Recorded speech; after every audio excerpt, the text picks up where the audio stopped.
थोड्याच वेळात राष्ट्रवादीच्या दुसऱ्या टप्प्यातील बैठकीला सुरुवात होती। आजच्या बैठकीमध्ये 9 मतदारसंघांचा आढावा घेतला जाणार आहे। अजित पवार, हसन मुश्रीफ आणि सुनील तटकरे यांच्या उपस्थितीमध्ये ही बैठक पार पडणार आहे। आपण अधिकचे अपडेट जाणून घेऊया। निलेश बुधावले आपल्या सोबत आहे। निलेश, दुसऱ्या टप्प्यातली ही बैठक आहे आणि 9 मतदारसंघांचा आढावा घेतला जाणार या बैठकीत प्रामुख्याने कुठले मतदारसंघ असणार आहेत हे आणि या बैठकीबद्दलचे काय अपडेट आहेत? दीपक, आपण पाहतोय मुंबईतल्या महिला आर्थिक विकास महामंडळाच्या सभागृहामध्ये या ठिकाणी बैठकीला सुरुवात झाल्याचं आपल्याला पाहायला मिळतंय।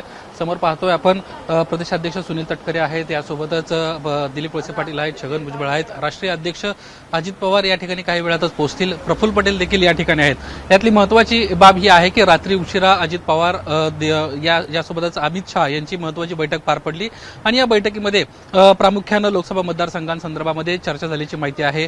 आज 9 मतदारसंघांची चर्चा होणार आहे। काल देखील 5 ते 6 मतदारसंघांची चर्चा पार पडली होती।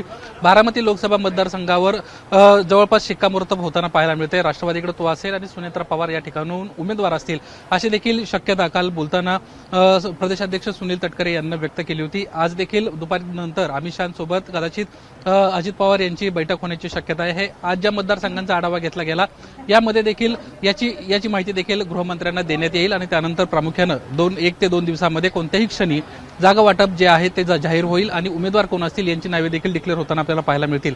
आज जर आपण पाहिलं तर कोल्हापूर, बुलढाणा, माढा, सातारा, शिरूर, बारामती, परभणी, अहमदनगर आणि गडचिरोली या मतदारसंघांचा आज आढावा घेण्यात येणार आहे।